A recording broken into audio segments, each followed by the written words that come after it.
page assez explicite dans une voiture. Ah, une scène érotique, tu veux dire? Bah, c'est une scène avec une jeune femme qui est dans une voiture le long d'un quai dans un petit port. Et je me souviens qu'elle porte des dessous bleu foncé et auquel le narrateur, moi en l'occurrence, demande d'enlever sa culotte. Et c'est cette scène-là qui est racontée, voilà. Alors j'ai gardé ça parce que, pas à cause de la scène elle-même. Des textes comme ça, j'en ai des pages et des pages. Bon, c'est pas des choses destinées à être publiées, ça a une fonction masturbatoire, mais une fonction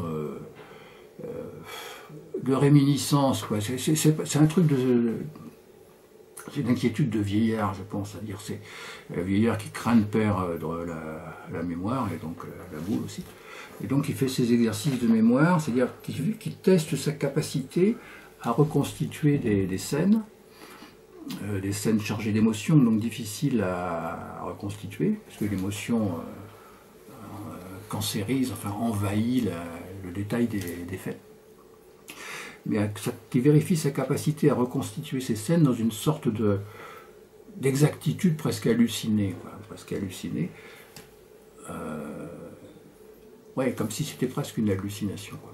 Mais en maintenant comme contrainte de ne rien ajouter qui relève de l'invention, qui soit vraiment au plus près de ce qui, en tout cas dans la mémoire, a eu lieu.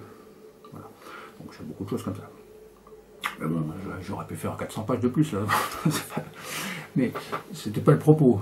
Mais j'ai gardé ce passage-là parce qu'il m'a amené à une réflexion sur le sadomasochisme en particulier, qui vient juste après. Voilà.